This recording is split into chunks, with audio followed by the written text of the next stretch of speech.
Hey, Chamber members and extended Chamber community, welcome to Valley Biz Buzz. I'm your host, Jen, and I work for one of our premier businesses in the Valley. It is a beverage company called Boho Brands, which features an enriched mineral water you may have seen at one of our local grocers called BLK. It is delicious. To those of you who have been around the Chamber community for a while, you might recognize me as the best Chamber membership director that ever was. No laugh. But before I worked for the Chamber, I worked for an amazing man named Rocky Rhodes, who owned a business called Rocky Roaster. No, Rocky did not roast chickens. Rocky Roaster was a coffee roasting facility in Canoga Park, and it was hands down the best coffee I had ever had in my entire life. So when I went to work for Rocky, I found out that he was a board member for the Chamber. And he let me know that a part of my job would be to go to Chamber of Commerce events and to essentially market the business and try and get people back to the cupping table. And you'll find out what the cupping table is and means. And in turn, we believed that that would help us land more wholesale accounts. Of course, Rocky was right, because Rocky's always right. And I went to the Chamber of Commerce, and their sort of motto is that we do business with people we know, like, and trust. So I went to the Chamber events. I pretty much just made friends. And of course, that eventually got people back to the cupping table. We grew our wholesale accounts, and sort of Reader's Digest. Rocky and I had a great run. We had a lot of fun. And then he transitioned wholly into consulting. And I went to work for the Chamber for many, many years. And fast forward to the beverage company that I work for, we recently acquired a coffee company, a little roaster up in Ventura County. And as soon as that happened, I said, we have to call Rocky. Rocky is a coffee expert. Not only is he a coffee expert, he is like a rocket scientist in the coffee world. That's how I've always referred to him.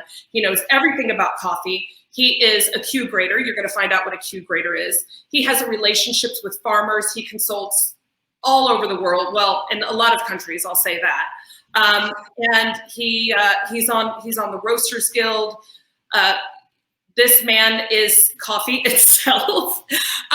Anyway, without hesitation, welcome, Rocky. Welcome to Valley Biz Buzz. That was the best interview promo intro that I've ever had. Yay! And only you can do it. So happy to have you. It's great to be speaking with you again after all of these years and doing that fun stuff that we did with Rocky Roaster, and now doing this next venture. Yes, it's amazing. And that's a part of what the Chamber does. It keeps you connected. It keeps you coming back. It keeps people top of mind. I'm like, I got to call this person I knew 10 years ago because they were so amazing at what they did. So that's one of the benefits of being involved in the Chamber. And not saying it was a long, long time ago, but when I joined the Chamber, it was the Woodland Hills Chamber. Then it became the Woodland Hills Tarzana Chamber while I was on the board of directors. And now it's a whole new beastie. So, yay. Valley Warner Center Chamber of Commerce. Try saying that 3 times fast. Which is awesome, because that's exactly what this chamber should have been doing, is growing and becoming a force to be reckoned with, and really enhancing its power and say and voice. And I love that.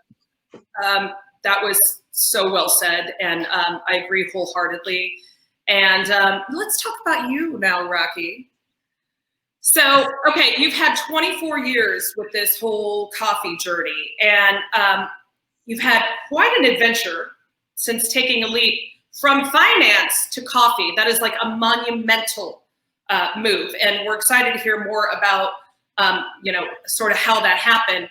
But again, to sort of call it back to the Chamber, one thing we like to do is we like to get to know the person a little bit about them. Again, with the motto, we use people we know, like, and trust, and knowing more about the person is very important.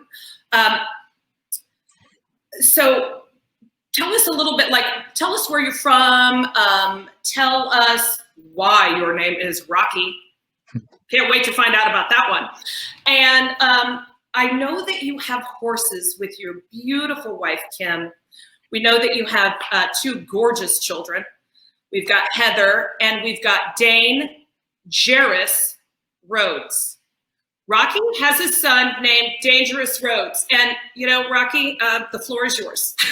Well, and that's kind of fun. The reason I'm Rocky Rhodes is because I was the third of 2 children, and my parents thought that would be really funny to name me Rocky Rhodes. And I passed it on to my kids.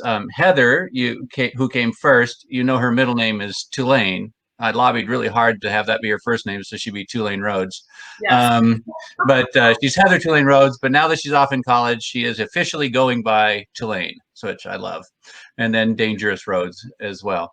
And my story is, I think, in nature, the similar story to more of the small businesses that make up the chamber. And that is, there is something in you that you find that you go, I love that, and I want to follow that thing.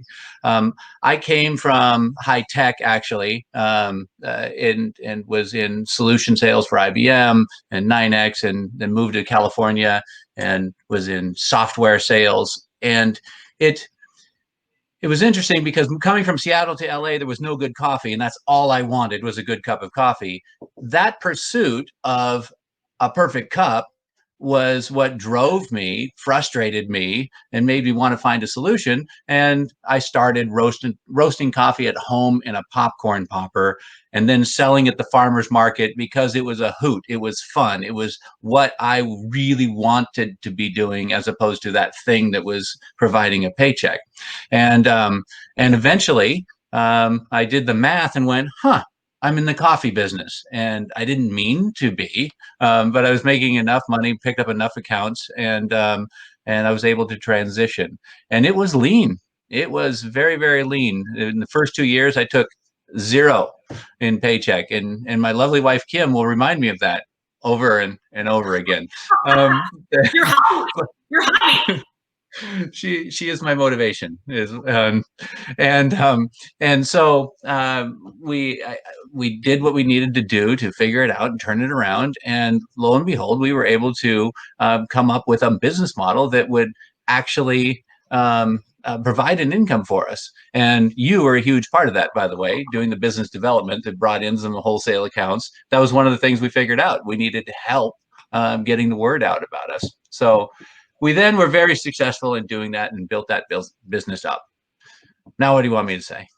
I'm pithy. I'm trying to be abridged. That was amazing. I'm actually going to jump over the bridge for a minute. And oh, look at you! I know that is the most amazing coffee you are pouring into your cup right now. Just so you know, this coffee I roasted with this motto in mind: 2020 happened to us, 2021 is going to happen for us, and great year starts with great coffee. So this is from the Galapagos Islands, and it's fantastic. That's amazing. I love that. I think everybody watching this will agree that we need a new start, and what better way to start each morning than with an amazing cup of coffee. So, all right, I'm looking at my notes here. Yes. We recognize that, you were an amazing board member, Rocky, for the West Valley Warner Center Chamber of Commerce. And in fact, when I met you, you were an award-winning board member. Excuse me. So I know that, in fact, when I met you, I was just wildly impressed because I could tell how much you cared about the community, how much you cared about being involved. And could you just tell us a little bit about community involvement, why you think it's important, and why you've had a tendency to gravitate towards that for so long? And I know you even have a whole new adventure that you've gotten yourself into. But we want to hear a little bit about you and community. So here's a natural law, and you can make it a religious law, a spiritual law, a non-spiritual law, but it is this: you will get back tenfold that which you put out. And being a responsible member of the community will bring the community to rally around you as well. And It is. It is what it is. So a really important part of any business plan is how am I going to give back to the community? And you try and do that in several different ways. In addition to the chamber, I was a member of the Warner Center Rotary Club, and which brought me tons of joy. And I'm still a member of the Rotary Club now. I live out in Simi Valley now, but I'm a member out here. Giving back to the community should be at the core of every person's life and one of those values that you hold. In business, it absolutely works. And so giving back to the Chamber of Commerce is a no-brainer, to volunteer time, to put effort into making other businesses stronger because they're going to make your business stronger. It just is. And you can't necessarily calculate it on a spreadsheet and say, if I do this, I'll get that. But magically, it's always tenfold. And so that's the spirit that I give back. And I try and even go deeper. I try to give back at personal level, community level, and a business level as well. And now I'm blessed that I get to do it not only domestically here, but I get to give back internationally. So the giving is the greatest business model out there. I agree. And I've been working recently. Well, first of all, I've been volunteering my whole life. I literally tell my mom, I came out of the womb volunteering, and that was amazing because it really helped build like a better moral ethic compass for me in my life. And, I volunteered my whole life for all kinds of amazing organizations. And it was interesting that when I found myself then working in the business community, I always ended up going to work for people who had, who wanted to give back. And I've been working with Diana at the Chamber more recently with through BLK, through the one of the beverages that's umbrellaed under Boho Brands. And we've been, over December, we were giving out 2 pallets of water a day. And now we're going to keep that going because, giving back is not just about giving back during the holidays. It's about giving back all the time. So we're going to keep that going through the entire year. And that, as you said, that should be a part of a business model. And I now realize, like, I don't want to be a part of a business unless it provides opportunities to give back. So, so thank you for that. Can I share a story? Yes. We do stories. This is a significant week for me. One of the ways that I gave back on a very, very personal level, and I want to share it with your community out there because I hope it will spur thought. But on Tuesday, January 19th, marked the 5-year anniversary of me donating a kidney to a friend out here and fellow Rotarian out here in Simi Valley. And I cannot believe it has been 5 years. It's been the most amazing thing. And you know how I said you get back tenfold that which you put out? Every once in a while, we throw a pebble in the pond and we send out waves. Apparently, when I donated a kidney, I threw a rock in a mud puddle and it just made tsunamis. I have been absolutely blessed, and life has been in flow and things have been coming to me, embarrassingly so. So much riches on so many levels ever since that moment. But I want to encourage anybody seeing this that you have 2 kidneys. Some people have more. You only need one. And there's someone out there who's got a kidney that is failing, and it doesn't just fail overnight, it deteriorates over time. If someone in your circle, in your world says, hey, I need a kidney, you now know somebody who has donated a kidney and has come out the other side and is actually a better person as a result of it. And so now you know somebody, you can take some of the fear away and just consider it. I'm not suggesting it's going to be right for everybody. It's really hard to actually become a donor. All the tests they put you through, but consider it. It is something that we can all do. We all have that extra one, and then the world's going to be a much better place. And talk about making an impact in your community. But anyway, shout out to Tony. Happy anniversary, Tony. That's so amazing. When I found out, I was like, of course Rocky gave a kidney. Of course he did. And I'm actually working on that process of figuring out how I can do that, which is terrifying. But next interview. Excellent. I'll interview you on the Kidney Network. Yes, please. Okay, so let's get back to the world of coffee. Okay, so you had this aha moment where you're like, hey, I'm going to be in coffee, and then you did the sort of the wholesale side of things. You transitioned to consulting, and it's led you to many countries where you've developed relationships with farmers. You teach, you do research, so. That's kind of a hard thing to encapsulate all of that. So if you could just kind of give us some highlights on like, what's your favorite coffee origin? What's your relationship like with the farmers? What does that look like from somebody like me who's on the other end of the cup, essentially? What is that seed to dip journey, and why are the farmers important? And which country do you like most? Cool. That's a lot to wrap into a question. So I'm going to start at the beginning of coffee and take it to our cup and do that as succinctly as possible. Coffee starts as a cherry on a tree, and that cherry is grown by somebody. And the coffee trees are generally equatorial in nature. So somewhere near the equator, a little higher on the mountain, we get some good coffee.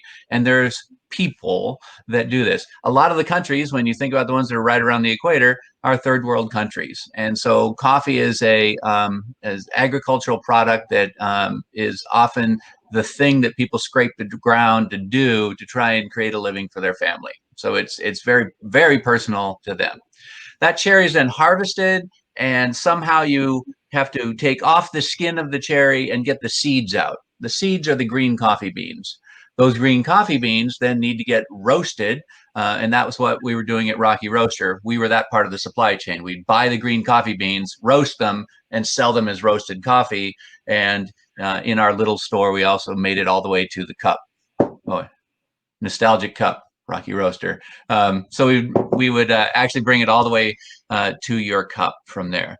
I was so intrigued by that supply chain. There was so little known about it to us who actually are in the industry that I started, taking classes, asking questions, and so on. And one thing that that the industry came up with is a certificate program called the Q Grader program. And very simply, way to think about it is, in wine, you have a sommelier. In coffee, you have a Q grader. And a sommelier, the difference is they grade the end product, the wine. We would be more the people that grade the grapes before it's turned into wine. Q graders grading the green beans, not how well the roaster did on their job. And the purpose for that is to find out what the potential and the quality level of this coffee is and give it a number so that farmers can't be cheated. If you know what the value is, if everybody knows what the value is, nobody can cheat somebody. And it allows them to, if they have a desire to improve the quality of their coffee, get a higher reward for it. And so it's a grading system that levels the playing field for everybody. I worked in this end of the supply chain, the roaster to the consumer, for so long. There was a huge need in the other end, getting farmers and exporters of countries educated. And so I did sell my business in 2009 so I could then focus on Q grader instruction, which has just opened up a ton of more doors and opportunities. I've now been in over 20 countries. I've taught over 1,000 Q graders in the world.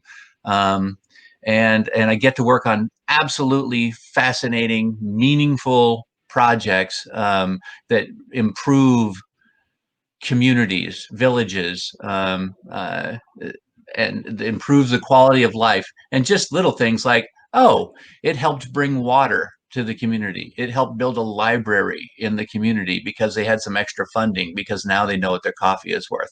So those are the adventures I get to take now. You just literally knocked out like 4 questions in one. Thank you. That was amazing.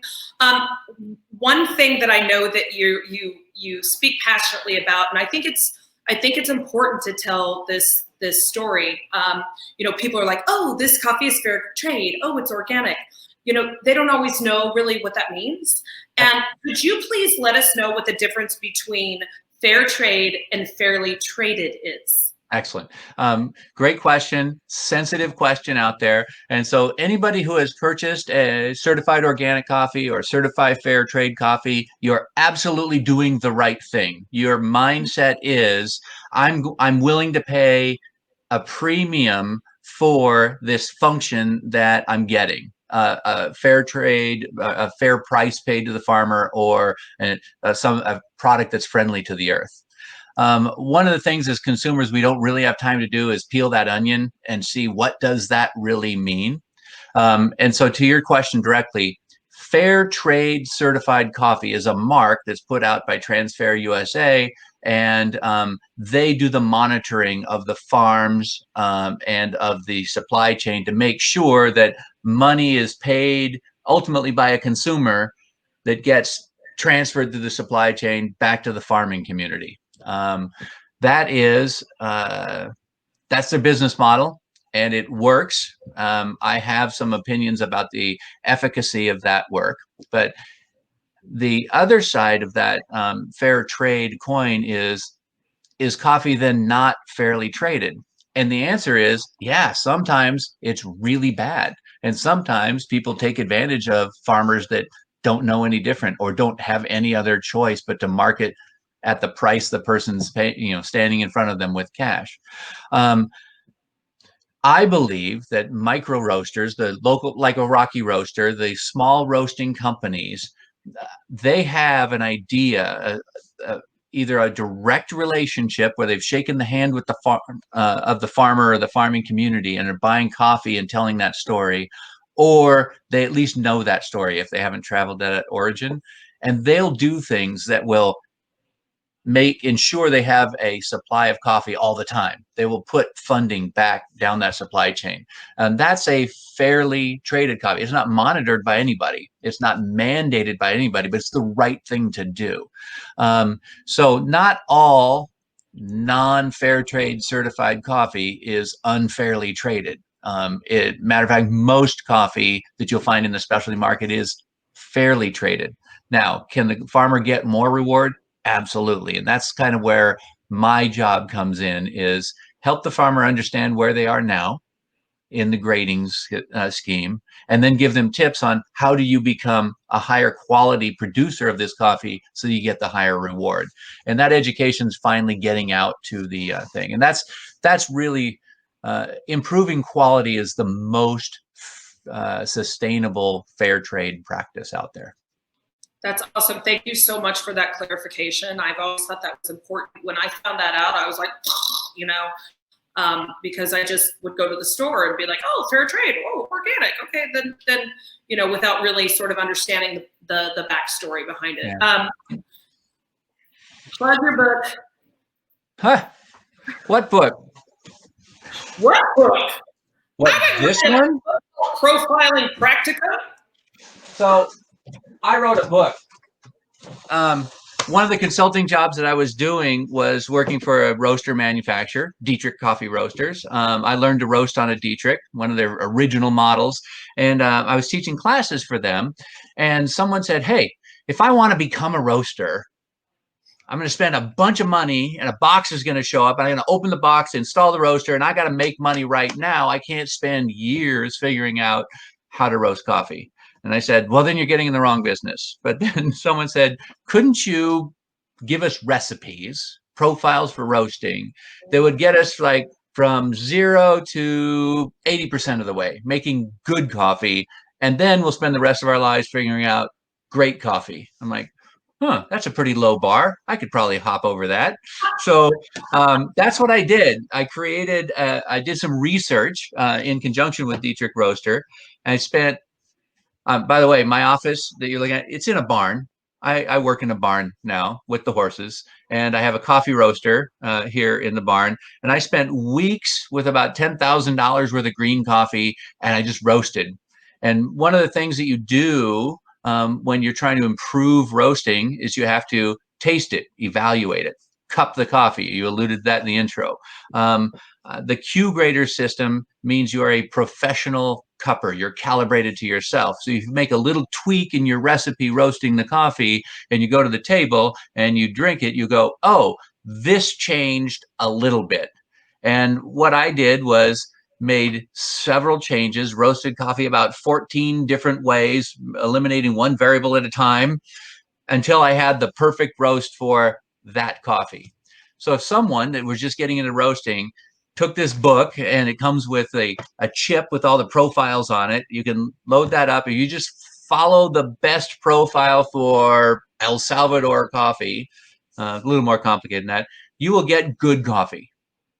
It won't be the perfect roast for that lot because every lot is different, but it'll be really close. And it was so super fun to do. I'm really proud of the outcome, and been having fun. You know, people come up and say, "Will you sign your book?" I'm like, "Okay, sure, I'll do that. That's kind of fun." So I had more fun producing it, I think, and we've sold just about 1,000 copies so far, so that's kind of awesome. That is awesome. Okay, we don't have much time left, but in 60 seconds or less, tell us about a cool project you're working on. Oh, excellent. So the culmination of all that I know in coffee, I'm working on right now in Myanmar. And if you can't find Myanmar on a map, look for Burma. That's what it became, Myanmar. And I'm working with a coffee community, several coffee communities there, where we're teaching them at the ground level how to harvest their coffee better, grow their coffee better, dry it better. We're setting up a mill to process the coffee, and we're setting up export to bring that coffee to the US. We could literally increase the entire output of Myanmar by 30% in the next few years. And that not only changes villages and families, like hundreds of them, but it also could change the entire gross domestic product of a country.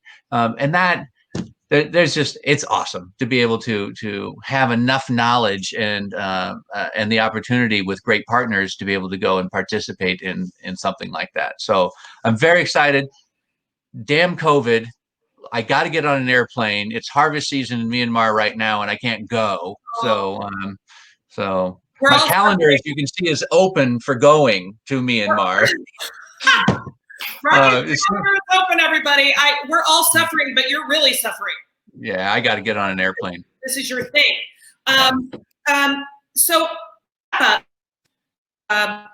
please just let us know how not only we can help you, but how we can help I think a lot of us can kind of draw conclusions on how we can help, after everything that you've said this whole interview, which we appreciate you taking the time to do. Let us know just like what we can do. Here's what a consumer's supposed to do. Okay. Right. Here's what a consumer is supposed to do. If you go to a store to buy your coffee, look for a coffee that comes from a particular country, because all that money is concentrated in one place. And if you like that, dig deeper.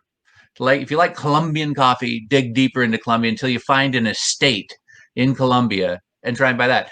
And if you can, go to your local roaster or your local coffee shop that works with a local roaster that can tell you where the coffee is from.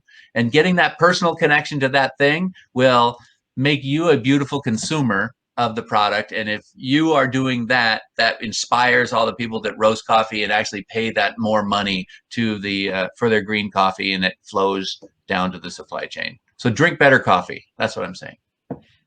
I agree. I learned how to drink better coffee under your watch and your guidance, Rocky. I cannot thank you enough. And drink more coffee, like I do. For your time, even though you don't have anything else to do right now. No. Hang on, let me check.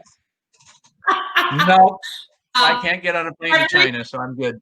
Single time I talk to you, I am blown away. I'm fascinated. You're an awesome human being. You're so knowledgeable about the coffee world. I love that I can turn to you with any question I ever have about the bean. And I'm hoping more people will, and that your things will pick back up, and that we're looking forward to your career continuing to grow in amazing ways. Thank you so much for joining us today on Valley Biz Buzz. It was my pleasure to be with you, especially you. Thank you. Bye, everybody.